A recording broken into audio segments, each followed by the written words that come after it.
하나님 말씀은 구약성경 창세기 1장 26절에서 28절 말씀입니다. 창세기 1장 26절에서 28절, 우리 성경의 처음 성경입니다.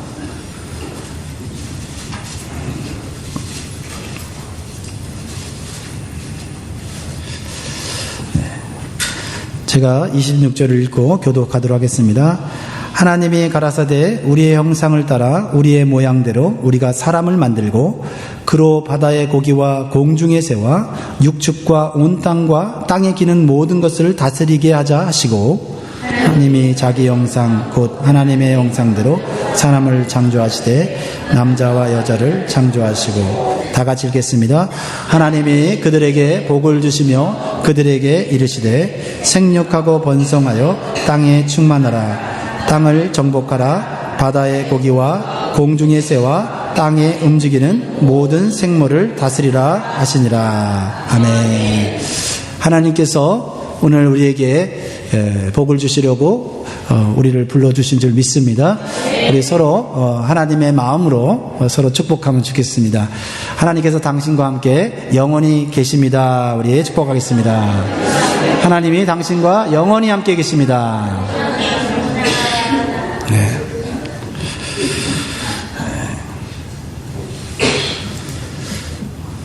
성도다운 성도 네 번째 시간이고, 부제목으로는 하나님의 형상이라는 주제로 오늘 말씀을 나누려고 합니다. 우리 인간들은 누구를 닮았을까요?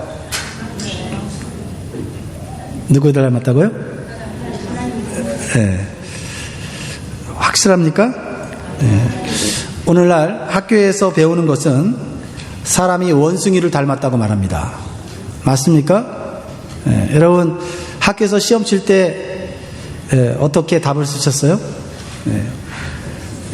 원숭이를 닮았다가 쓰셨어요? 아니면 하나님을 닮았다가 쓰셨나요? 네. 시험에 패스하려면 원숭이를 닮았다가 쓰셔야 되겠지요. 이러한 이론을 진화론이라고 말하죠. 레볼루션. 우리가 믿는 성경은 인간은 누구를 닮았다고 말하고 있습니까? 네. 오늘 말씀 27절을 다시 한번 보시기 바랍니다. 하나님이 자기 형상 곧 하나님의 형상대로 사람을 창조하시되 남자와 여자를 창조하시고 라고 말씀하셨습니다. 이 말씀을 믿으십니까? 네. 여러분 어떤 것이 좋습니까? 사람이 원숭이를 닮았다는 게 좋습니까? 아니면 하나님을 닮았다는 게 좋습니까? 근데 이 세상의 교육은 사람이 원숭이로부터 진화되었다고 가르칩니다. 심지어는 단세포 동물인 아메바로부터 진화되었다고 말하죠. 정말 기분 나쁘지 않습니까? 저는 기분 나쁩니다. 그런데 기분의 문제만은 아닌 것 같습니다. 이게 굉장히 중요한 문제인 것 같습니다. 똑똑한 학자들이 과학이라고 말하면서 사람이 원숭이를 닮았다라고 아주 열변을 토하면서 침을 튀기면서 얘기를 하고 있습니다. 그리고 사람들이 그것을 쉽게 받아들이고 살아갑니다. 그것이 우리의 삶에 큰 문제가 아니라고 생각을 합니다. 그런데 우리가 누구를 닮았느냐가 우리의 삶 전반에, 우리 사회 전체에 얼마나 큰 영향력을 미치고 있는지를 안다면 우리는 좀 다시 생각을 해볼 필요가 있습니다. 특별히 자녀를 가르치는 부모들은 우리 아이들에게 너는 원숭이를 닮았단다 라고 가르치는 것이 얼마나 심각한 것인지를 한번 생각해 보는 시간이 되면 좋겠습니다. 저는 이러한 생각이 우연이 아니라고 생각합니다. 이것은 마귀의 속임수입니다. 마귀는 자신의 지혜로 교묘하게 인간들을 속입니다. 마귀는 하나님께서 창조하셨던 에덴 동산에서부터 인간을 속여왔습니다. 그때는 인간이 선악과를 따먹으면 누구처럼 된다고 말했냐면 하나님처럼 된다고 했습니다. 그래서 최초의 인간인 아담과 하와는 선악과를 따먹고 어떻게 되었죠? 마귀의 말처럼 하나님처럼 되지 않고 오히려 에덴 동산에서 쫓겨나게 됐고 하나님을 잃어버리게 되었습니다. 그리고 그때부터 자기 본능대로 살게 되었습니다. 그래서 사람들은 창조주 하나님 대신에 다른 우상들을 섬기기 시작했어요. 하나님을 잃어버렸기 때문에 하나님과 비슷한 우상들을 만들어 놓고 그것을 하나님이라고 믿기 시작했다는 겁니다. 사실은 그 우상들은 마귀에게 속아서 인간들이 만든 가짜 신들입니다. 이것이 이 세상의 불행이고 비극입니다. 그리고 마귀는 인간이 하나님을 잃어버리자 또 다른 방법으로 사람을 속였습니다. 어떤 속임수냐면 하나님은 원래부터 없었다라고 속였습니다. 그러다 보니까 사람들은 하나님이 없다면 사람은 어떻게 생겨난 것일까 궁금해졌습니다. 당연히 그렇겠죠. 하나님을 잃어버린 인간이 자신을 바라보면서 또 자신들의 가족들을 보면서 또 사회에 있는 사람들의 모습을 보면서 그리고 자연 만물 속에 있는 동물들을 보면서 우리 인간들은 어떻게 만들어진 것일까 생각할 수 밖에 없었습니다. 왜냐하면 우리 인간에게는 짐승과는 달리 뭐가 있어요? 이성이라는 것이 있기 때문에 그렇습니다. 그런데 하나님이 없다라고 아예 생각하지 않고 믿지 않으니까 연구할 수 있는 것이 뭐냐면 바로 동물들입니다. 살아있는 동물들을 연구하기 시작했습니다. 그런데 연구를 해보니까 사람이 누구랑 가장 닮았냐면 침팬지하고 닮았습니다. 침팬지하고 유전자가 98%가 닮았다고 합니다. 놀랍지 않습니까? 네. 그런데 최근에 진화론자들이 다시 연구를 했습니다. 98%가 아니고 95%다라고 얘기를 합니다. 왜 진화론자들은 이렇게 인간을 비하하면서까지 인간이 원숭이를 닮았다고 목숨 걸고 얘기를 하는 것일까요? 그리고 사람들은 그것을 당연히 여깁니다. 하나님이 없다고 믿으니까 사람의 창조를 받아들이지도 믿을 수도 없게 된 것입니다. 그런데요, 더 큰 문제가 생겼습니다. 그거는 이렇게 창조주 하나님을 인정하지 않으면 인간은 짐승 수준으로 떨어질 수밖에 없다는 거예요. 생각도 마음도 모든 생활의 방식도 짐승 수준으로 떨어질 수밖에 없어요. 그렇죠? 비교 대상이 누구예요? 동물이잖아요. 네. 근데 성경은 뭐라고 말하고 있냐면 동물과 인간은 근본적으로 다른 존재로 창조되었다고 말하고 있습니다. 동물보다 훨씬, 짐승보다 훨씬 인간은 존귀한 존재로 하나님을 닮은 존재로 하나님의 인격과 성품을 담은 존재로 존귀하게 만들어졌다고 말을 합니다. 쉽게 말해서 하나님의 형상으로 만들어졌다고 말하고 있습니다. 하나님의 형상은 하나님의 마음과 성품입니다. 그래서 인간 안에는 하나님의 성품과 마음이 있습니다. 그런데 하나님의 존재와 창조를 인정하지 않으면 어떤 문제가 생기냐면 인간이 비교할 수 있는 대상이 짐승밖에 없어요. 그러다 보니까 적어도 짐승의 마음과 같거나 아니면 짐승보다 좀 나은 마음을 가졌다라고 말할 수밖에 없잖아요. 비교 대상이 동물밖에 없으니까요. 그것을 혹시 누가 반대하는 분 계십니까? 인간이 하나님의 마음을 가졌다는 것을 부정하면 인간은 동물의 마음을 가졌다라고 말할 수밖에 없어요. 근데 인간이 동물보다 좀 더 진화가 되어서 동물의 마음보다는 조금 낫다라고 얘기하지만 하나님의 마음의 수준에는 이르지 못한다고 말하고 있는 것 같습니다. 근데 이것이 사회적으로 문제가 됩니다. 이런 교육을 바탕으로 해서 아이들을 교육시키면 문제가 생겨요. 뭐에 대해 문제가 생기냐면 인간의 생명을 무시하고 인간의 생명을 함부로 죽일 수 있는 그러한 근거를 제시해주고 있는 거라는 거예요. 사람의 마음이 짐승보다 낫다가 원래 짐승이었으니까 짐승의 마음으로 인간을 죽이고 인간을 괴롭힐 수 있는 거예요. 그런데 하나님은 성경에 그렇게 말하고 있지 않습니다. 하나님은 인간은 하나님의 성품으로 마음으로 만들어졌기 때문에 인간은 서로 해하거나 상하거나 죽여서는 안 된다고 말하고 있거든요. 여러분, 어떤 교육을 아이들에게 시켜야 아이들이 태어나면서부터 자라면서 인간을 존중하며 살 수 있겠습니까? 제가 왜 이런 얘기를 하는지 여러분 눈치채신 분들은 아실 겁니다. 이렇게 짐승의 마음을 가진 인간들이 살아가다 보니까 이 세상에는 각종 범죄와 악행이 아주 넘쳐나고 있어요. 그들은 다 진화론이라고 하는 철학과 사상 위에서 교육을 잘 받은 똑똑한 사람들입니다. 인간의 탈을 쓴 늑대들, 거기에다가 짐승의 마음을 가진 인간이 힘 있는 지도자가 되면 어떻게 됩니까? 힘까지 있고 돈까지 있으면 어떻게 됩니까? 수많은 사람들이 말할 수 없는 고통을 당하며 짐승처럼 살게 되는 것입니다. 이것이 진화론의 악영향이죠. 그래서 인간은 짐승의 마음이 아닌 하나님의 형상을 회복할 필요가 있다. 우리가 짐승보다 좀 더 나은 삶을 사는 게 목표가 아니고, 짐승과 우리는 다른 존재고, 우리의 마음은 짐승의 마음에서 진화된 게 아니라 원래 우리의 마음은 하나님의 마음이 우리 안에 만들어졌다라는 것으로 받아들여야 한다는 거예요. 그래야 옆사람을 사랑할 수 있고, 그래야 옆사람을 존귀하게 여길 수 있다는 거죠.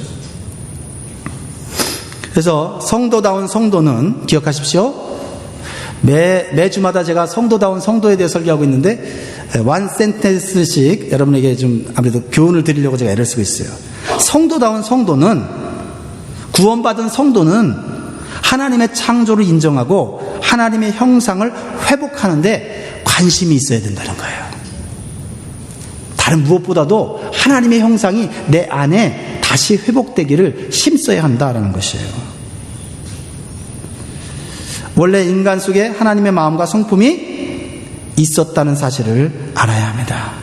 그러나 마귀의 속임수로 그것을 깨닫지 못하고 살고 있는 것입니다. 분명히 짐승보다 나은 마음이 있는데 그 마음이 도대체 어디서 나왔는지 모르니까 그냥 본능대로 살면서 짐승보다는 낫게 살아야지라고 교육하고 있다 이 말이에요.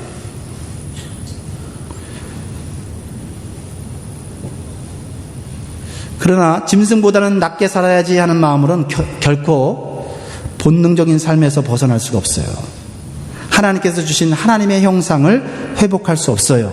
하나님의 창조를 겸허히 인정하고 내 마음을 새롭게 창조해 주시도록 기도하고 몸부림쳐야 돼요.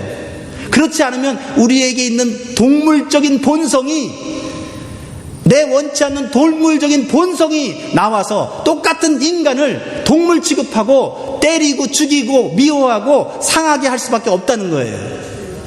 왜요? 우리는 동물에서 진화됐으니까요. 동물에서 몸만 진화됐습니까? 마음과 생각도 진화됐을 거 아니에요. 그럼 어떤 사람은 덜 진화가 돼서 짐승의 마음으로 살고 있는 사람이 있겠네요? 그럼 동물원의 침팬지는 덜 진화가 돼서 그렇게 동물원에 우리에 갇혀 있습니까? 사도 바울은 이 사실을 분명히 알고 이렇게 고백을 했어요. 우리가 하나님의 형상으로 지음받았는데 그 하나님의 형상으로 지음받은 것이 깨졌다. 죄 때문에 깨졌는데 그 형상을 다시 회복하는 것이 우리 인간의 가장 중요한 문제다라고 얘기하고 있어요. 그래서 갈라디아서 4장 19절 말씀입니다. 갈라디아서 4장 19절 사도 바울의 고백을 읽겠습니다. 시작. 나의 자녀들아, 너희 속에 그리스도의 형상이 이루기까지 다시 너희를 위하여 해산하는 수고를 하노니. 여러분, 여인이 임신해서 출산하는 고통이 가장 큰 고통 중에 하나라고 합니다. 그런데요, 우리가 그런 큰 고통을 감수하면서까지 노력해야 될 게 뭐냐면, 짐승의 마음을 가졌던 인간이 하나님의 마음으로 바꾸기 위하여서 고통을 참고 새로운 인생을 살기 위해 힘써야 한다라고 말하고 있다는 거예요. 이게 예수 믿는 거예요. 이게 교회 생활하는 거예요. 이게 신앙생활이 우리의 목표가 돼야 된다는 거예요. 예수 믿고 그저 내가 좀 더 풍요로운 삶을 살고 좀 더 남들보다 도덕적이고 윤리적인 삶을 산다? 하나님 없이 윤리적으로 도덕적으로 사는 것은 짐승보다 조금 나은 삶을 사는 것 뿐입니다. 하나님을 인정하고 하나님의 형상을 입으려고 노력해야, 그래야 우리는 동물과 다른 삶을 살 수 있다라는 것입니다. 그래서 인간이 하나님의 형상, 즉 하나님의 마음을 갖기 위해서는 하나님을 완전히 닮은 분이 계신데, 그분이 바로 하나님의 아들이신 예수님입니다. 그 예수님을 믿고 닮아가는데 힘써야 합니다. 그것이 복음이에요. 이게 성경이 말하는 복음이에요.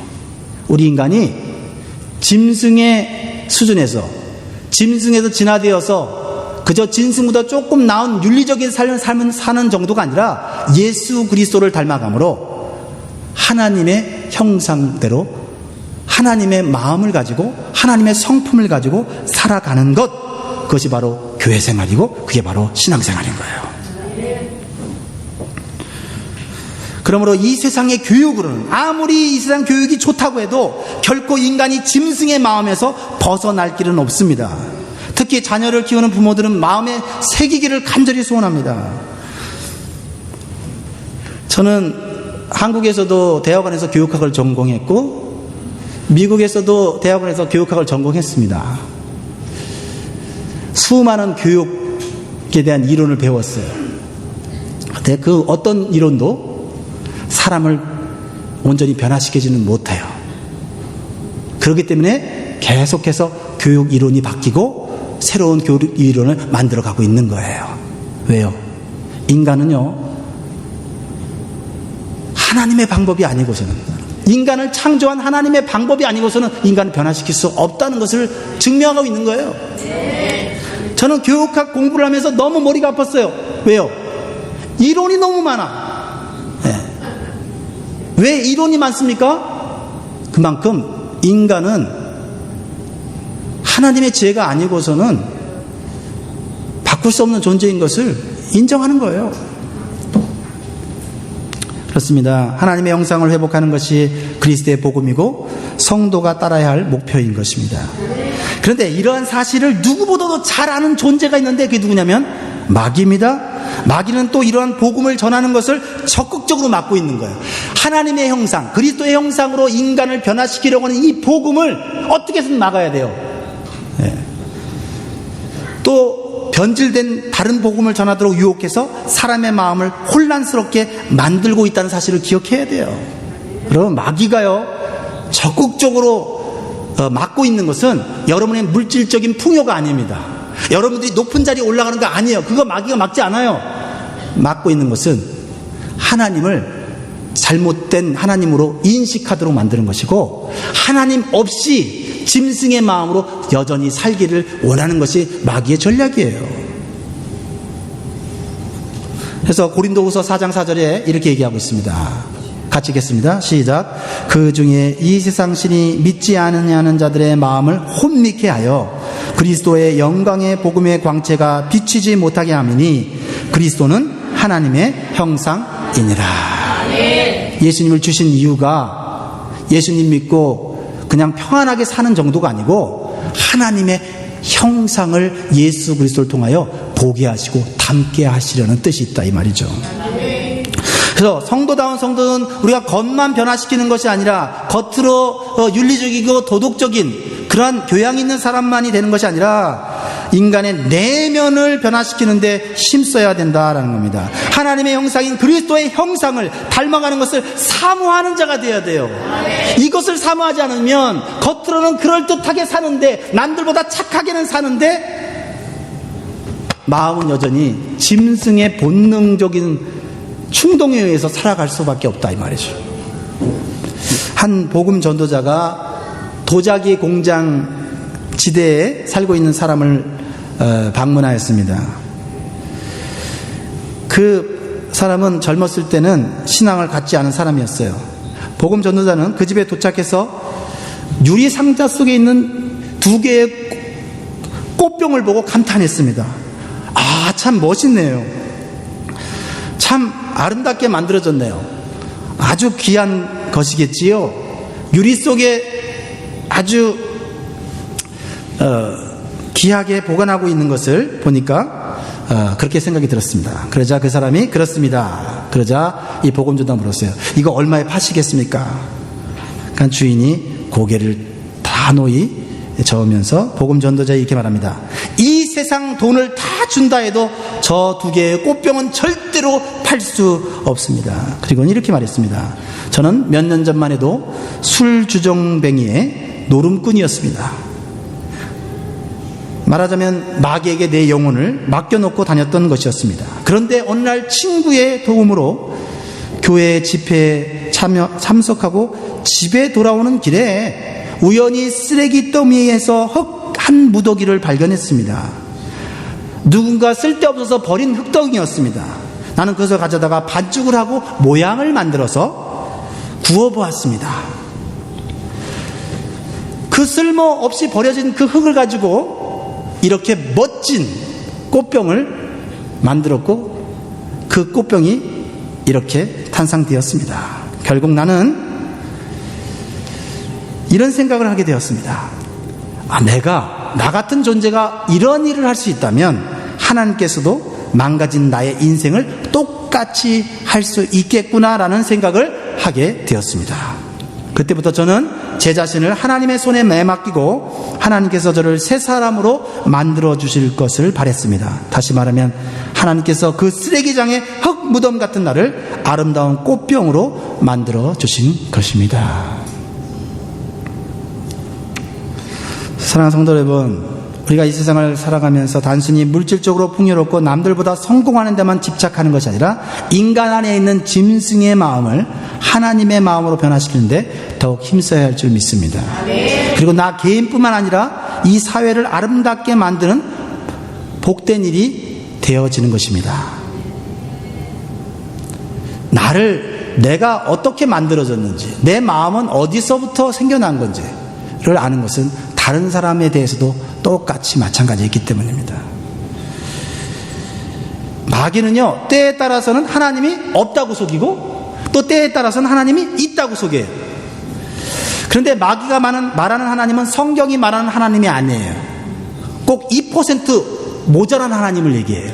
왜곡된 하나님을 말합니다. 그래서 교묘하게 사람들을 미혹해요. 그 하나님을 믿도록 해요. 그래서 자신들이 하나님을 믿고 있다고 착각해요. 그 중에 하나가 이슬람교에서 말하는 알라신이에요. 이슬람교들도 하나님 믿고 있다고 그래요. 같이 얘기하면 나도 당신과 같은 똑같은 하나님 믿고 있다고 얘기를 해요. 그렇지 않습니다. 이슬람교들이 믿는 하나님은 모자란 하나님이에요. 부족한 하나님이에요. 마귀가 만든 왜곡된 하나님입니다. 아이시스 같은 이슬람은 사람의 마음속에 아주 잘못된 하나님에 대한 지식을 넣어줘요. 어떻게 할 수 있어요? 여러분, 최근 몇 년 사이에 자살 폭탄 테러범이 엄청나게 많이 생겼죠? 왜 그래요? 정신 나간 사람들이 자살 폭탄 테러범이 됩니까? 아니에요. 정상적으로 고등학교, 대학교 교육을 받고요, 똑똑한 젊은이들이에요. 나이 들어서 이제 인생 다 산 사람들이 자살 폭탄 테러범이 됩니까? 아니요. 20살, 18살, 17살 이런 아이들이, 꿈 많은 아이들이 자살 폭탄 테러범으로 자원해요. 왜 그래요? 그들 마음속에 잘못된 하나님이 들어갔어요. 그러니까 짐승같이 인생을 마치는 거예요. 얼마나 안타깝습니까?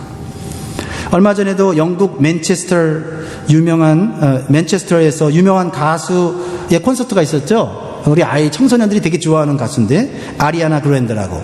네. 콘서트가 거의 끝나갈 즈음에 자살 폭탄 테러범이 폭탄과 함께 자신의 목숨을 던져서 자기하고 아무런 관계도 없는 22명의 젊은이들을 죽게 했어요. 그리고 수많은 사람들을 다치게 했습니다.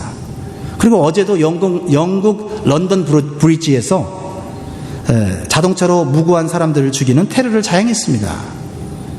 5명이 죽고 30여 명이 다쳤어요. 이런 행동은 인간으로서 그 마음속에 하나님의 마음이 들어있다고 볼 수가 없어요. 짐승의 마음이 아니고서는 어찌 전혀 자기하고 상관이 없는 사람들을 이렇게 해하고 죽일 수 있단 말입니까? 이것이 근본적으로 행동의 문제가 아니라 사고의 문제라는 거죠. 내가 어떻게 만들어졌느냐. 원숭이로도 만들어졌다면 인간이 존귀하겠습니까? 그러나 하나님으로부터 만들어졌다 그러면 내가 비록 지금 망가졌지만 나는 원래 하나님같이 살아야 되는 존재여야 하고 목표를 하나님의 마음과 하나님 성품의 목표를 맞추지 않겠습니까? 그렇죠? 네. 도대체 이성 없는 짐승 같은 자살폭탄 테러범이 계속 생기는 이유는 무엇일까요? 방금 말씀드린 대로 잘못된 지식이 인간의 마음속에 들어간다는 것입니다. 그래서 젊은 소년들이 자살폭탄 테러범이 되는 것을 자랑스럽게 여겨요. 자랑스럽게. 자신들이 믿는 하나님이 기뻐하는 일이라고 좋아해요. 그리고 자살폭탄 테러범이 되는 이유는 그들이 영웅 대접을 받기 때문에 그래요. 특히 그들은 외롭고 사회에서 인정받지 못한 소년들을 끌어다가 부추겨서 인정해주고 막 칭찬해주고 영웅 대접을 해줍니다. 그리고 잘못된 소망을 심어줘요. 그러니까 자살폭탄으로 자신을 죽이면서까지 영웅이 되고 싶은 거예요. 그리고 이렇게 가르칩니다. 자살폭탄으로 죽으면 천국에서 영웅이 되어서 엄청난 상을 받는다고 얘기해요. 근데 그 상이 예를 들면 천국에서 72명의 아름다운 처녀가 그 사람을 기다리고 있다고 얘기해요. 근데 그걸 믿는다라고 얘기하는 거예요. 기가 막히죠? 근데 그것이 사람의 마음에 받아들여지고 있다는 거죠. 이 어떤 교육을 받느냐가 너무나 중요한 것이에요. 사단의 교묘한 속임수입니다. 에덴 동산에서 그랬던 것처럼 사단은 여전히 인간의 마음을 교묘하게 유혹합니다. 하나님이 복을 준다는 것을 이용해서 인간을 짐승같이 만드는 거예요. 하나님이 복을 주시는 분이신 것은 맞아요. 맞죠? 그러나 한 가지 중요한 사실은 사단이 가르치지 않는 게 한 가지가 있어요. 하나님은 사랑이시라는 걸 안 가르쳐요. 하나님의 성품을 가르치지 않습니다. 하나님의 성품에는 관심이 없고 오직 인간의 마음속에 욕망을 채우도록 하는 데만 관심을 주는 거예요. 하나님은 너에게 복을 주는 분이다. 너에게 만족을 주는 분이다. 네 욕심을, 네 소원을 들어주는 분이다라는 그것만 가르치지 하나님이 사랑이시라는 것, 그래서 하나님처럼 서로 사랑하고 존중해야 된다는 거, 이거 안 가르치는 거예요. 잘못된 신앙입니다. 기독교 신앙도 마찬가지입니다. 복만 강조하면 인간의 마음은 욕심으로 가득 찹니다. 하나님을 열심히 믿을 뿐이지 마음에는 그저 내 욕망을 채우려고 끊임없이 기도하고 끊임없이 하나님 앞에 좋은 모습을 보여주려고 애를 쓸 뿐이에요. 하나님의 형상으로 만든 인간에 대한 존귀함을 잃어버리게 되어 그리고 하나님을 믿는 것이 내 개인의 소원이나 욕망을 채우는 것에 집착하게 되는 것이죠. 잘못된 신앙으로 흘러요. 성도다운 성도는 하나님의 성품을 마음에 채우기 위해 힘쓰는 자인 줄 믿습니다. 이것이 올바르고 성경적인 신앙이고 하나님의 형상을 회복하는 길이에요. 세상이나 사단이 말하는 하나님이 아니라 성경이 말하는 하나님을 올바로 믿고 우리가 가르쳐야 돼요. 자, 성경이 말하는 하나님 어떤 하나님인가 봅시다. 요한일서 4장 16절 같이 읽겠습니다. 시작. 하나님이 우리를 사랑하시는 사랑을 우리가 알고 믿었느니 하나님은 사랑이시라. 사랑 안에 거하는 자는 하나님 안에 거하고 하나님도 그 안에 거하시느니라. 네. 하나님께 복 받으려고 하는데 초점 맞추지 말고 하나님이 내 안에 계셔. 하나님의 성품으로 내가 변화되는 복을 추구하십시오. 요한일서 4장 20절 읽겠습니다. 요한일서 40장 시작.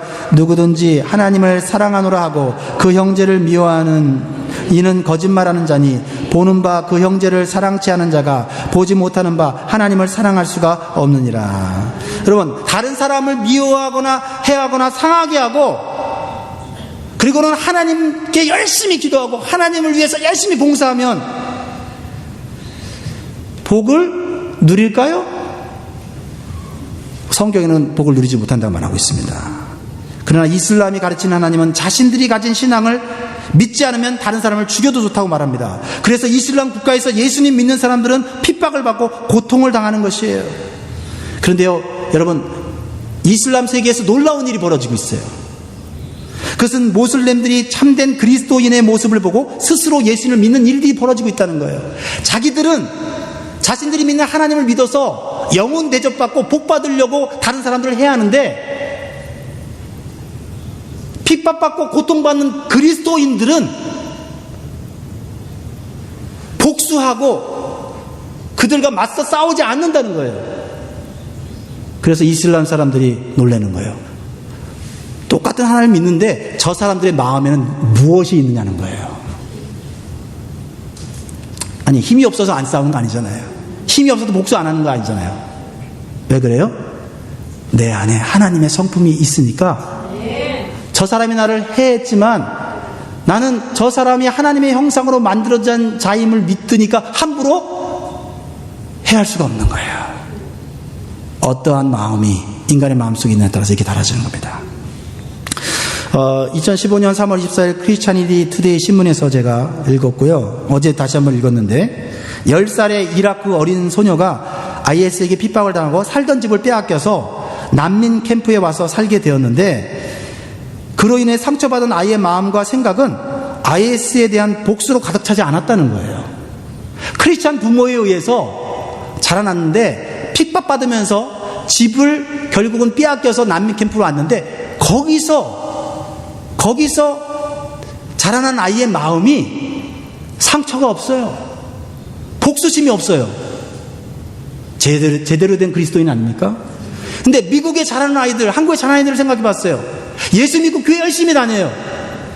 그런데 얼마나 욕심이 많아요? 얼마나 이기주의예요? 뭘 가리키는 거예요? 성공해야 돼? 너 예수 믿고 복 받아야 돼? 그거 가리킵니까? 그러면 예수 믿는 거 외에 세상 사람과 마음이 다를 게 없어요. 진화론을 믿는 사람들과 다를 바가 없는 마음 아닙니까? 크리스찬이티 투데이에 있는 인터뷰를 제가 읽어봤어요.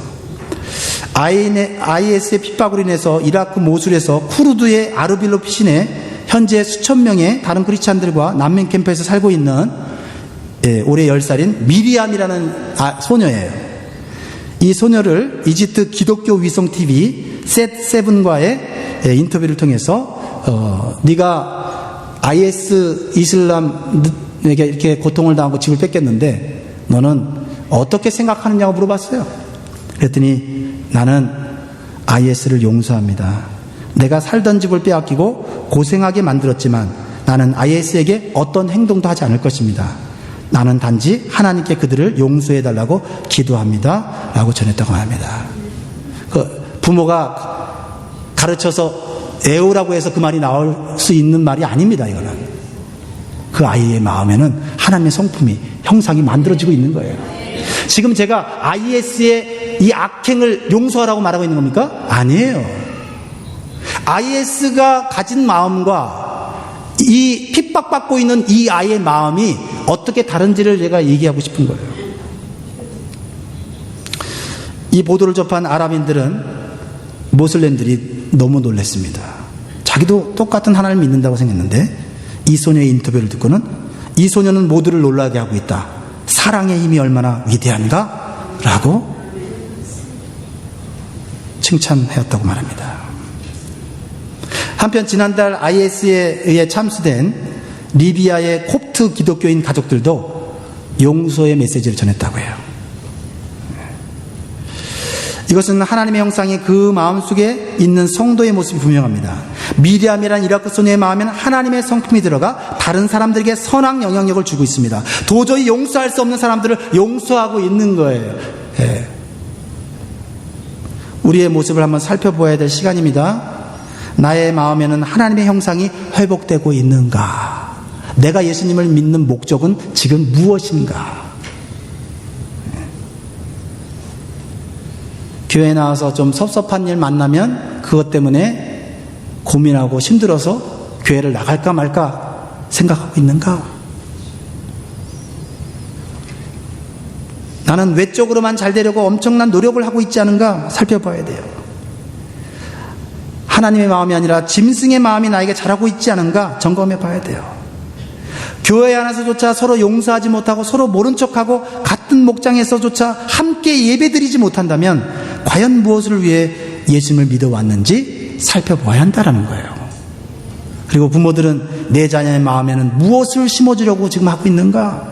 하나님 없는 교육을 위해 엄청난 노력과 물질을 투자하고 있지는 않은가? 내 자녀 마음속에 어떤 마음이 자라고 있는지 먼저 살펴야 될 것입니다. 하나님의 마음을 넣어주는 교육을 해야 합니다. 그래야 상처받고 핍박받아도 용서하며 축복하는 건강한 마음으로 살아갈 수 있는 멋진 인생이 되는 것입니다. 하나님께서 창조하신 참된 인간으로 살아갈 수 있을 것입니다. 이것이 복음을 통해서 계획하신 그리스도의 형상이에요. 성도다운 성도는 하나님의 형상을 만들어가기에 애쓰는 존재다 라고 우리가 알면 좋겠고, 그렇게 가르치면 좋겠고, 아직은 그렇게 안 돼도 목표 삼으면 좋겠다. 그래서 사도 바울은 갈라디아서 4장 19절에 이렇게 얘기하는 거예요. 우리 아까 읽었잖아요. 나의 자녀들아, 너희 속에 그리스도의 형상이 이르기까지 다시 너희를 위하여 해산하는 수고를 하나니. 그래서 때로는 그리스도인들은 웃고 즐거워하지만 내가 하나님의 형상에 이르지 못한 것 때문에 괴로워하고 고통스러워해야 한다는 거예요. 이게 정상적인 그리스도의 모습이다 이런 거죠.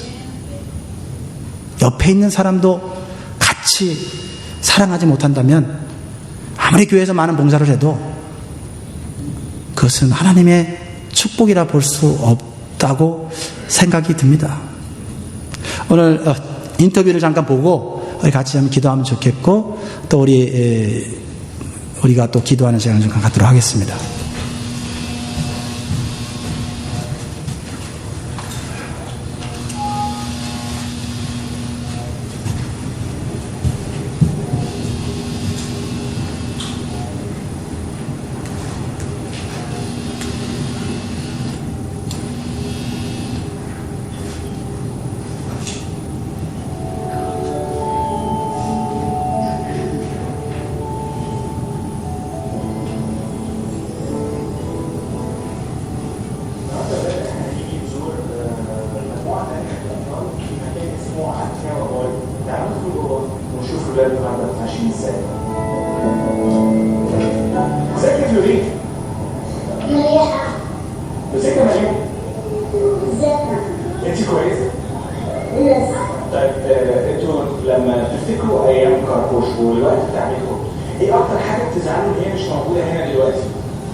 우리의 마음의 퀄리티라고 생각합니다.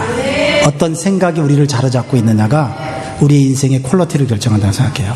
우리 한번 기도하겠습니다. 기도할 때 우리가 예수 믿고 예수 믿지 않은 사람보다 조금 더 도덕적으로 잘 사는 삶이 아니라, 그래서 짐승보다 좀 나은 삶이 아니라 하나님을 닮아가는 초점을 맞추는 거예요. 전혀 다른 목표죠. 네. 그러므로 혹시 신앙생활의 초점이 잘못됐다면 다시 한번 고치시고, 이 시간 우리 같이 노력합시다. 같이 애를 씁시다.